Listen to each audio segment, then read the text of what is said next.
Salvete omnes, and welcome to English 2160 Mythology at Southwest Tennessee Community College. I'm your professor, Thad Cockrill, and I want to welcome you here at the beginning of the semester with a short video to walk you around the course and show you some of the more important things that we'll be doing this semester.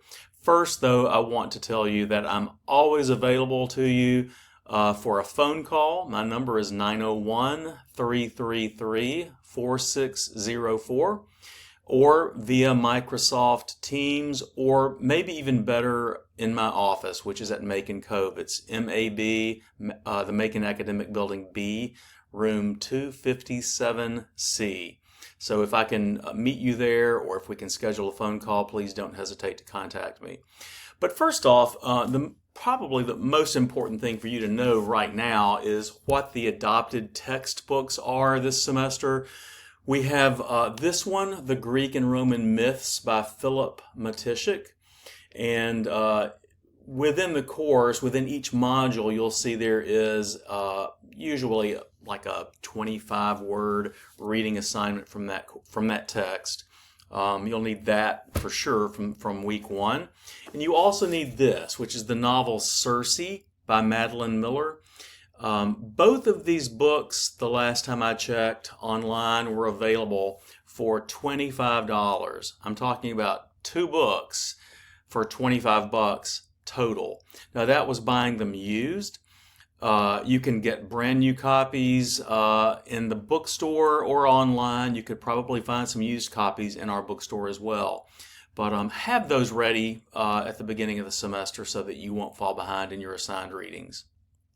Okay, so let's look first at how the course is divided into modules. So you'll see over here, Module 1 is an introduction module, and we begin this the first week. There's a discussion post. If you're in the online section, there's a discussion post that's due this first week, so be aware of that.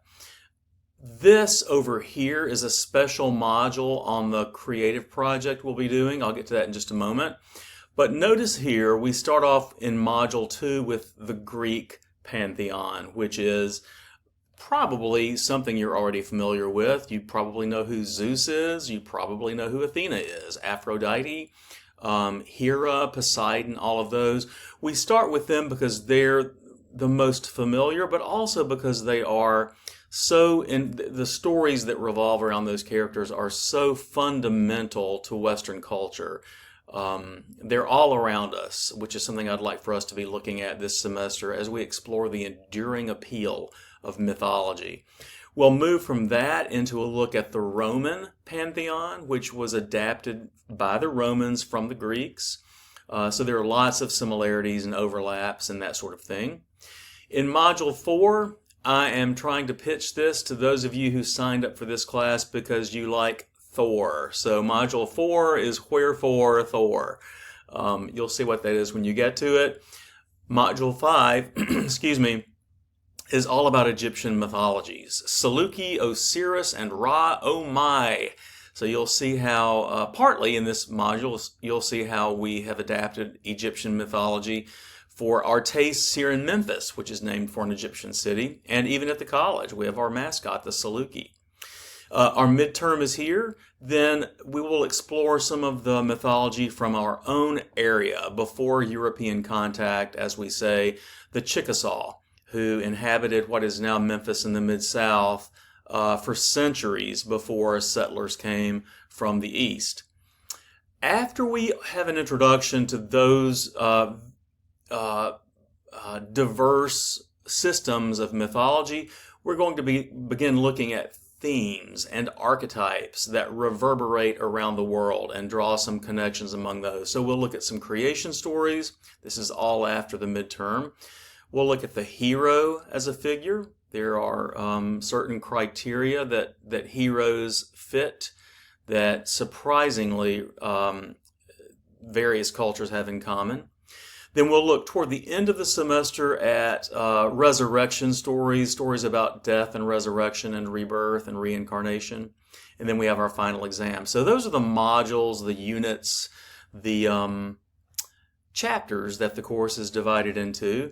And I want you just to be aware that we start off looking at the pantheons, the gods and figures themselves, and then the second half of the semester we start looking at the themes that are attached to those stories. Just for an example, we'll look at the module 4, Wherefore Thor, just so I could say that again. You'll see that it's scheduled for week 6 of the semester. You have a little, thematic introduction here, and then you have a checklist. This is true for all of the modules. You have a checklist, usually of bulleted items with reminders of due dates. Then you have the linked items down here. Some of these are optional, and I've noted when they are optional. Hope there's an optional one in here somewhere. Seems like there was one. Yeah, right there. Just an optional video that you might look at to deepen your appreciation for Norse mythology in that case.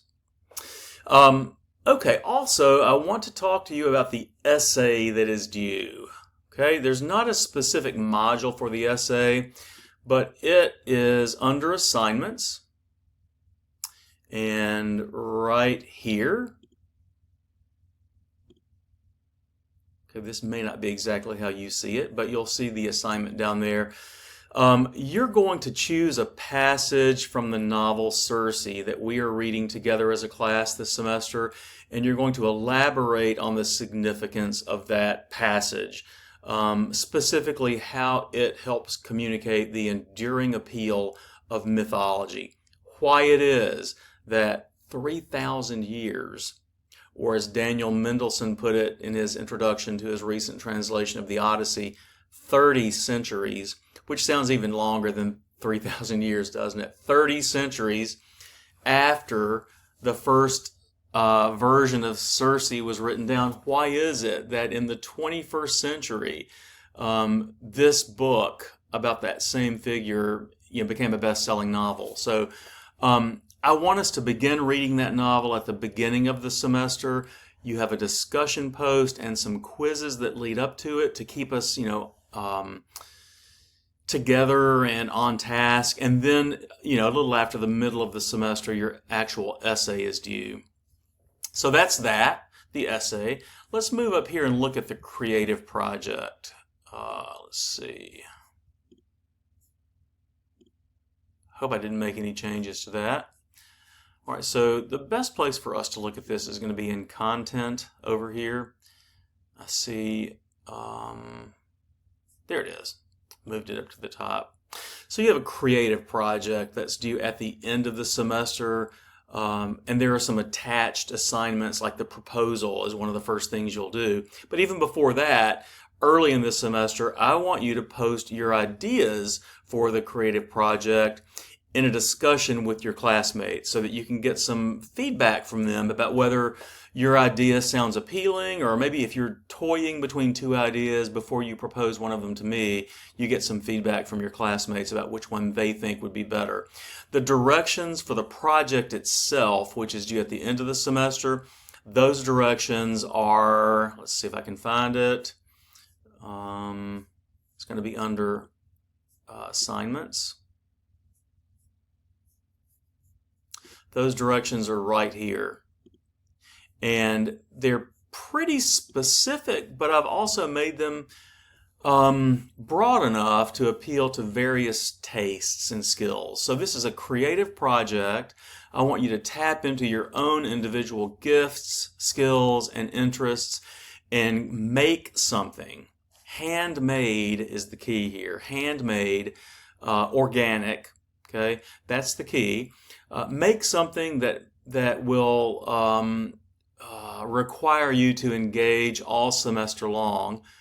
Beginning with your discussion post that you connect with your classmates through the proposal, which I will approve or make recommendations for you to change, all the way up to the end where you present this to the course at the end of the semester. I want you to have some engagement, some hands-on engagement with mythology through this project.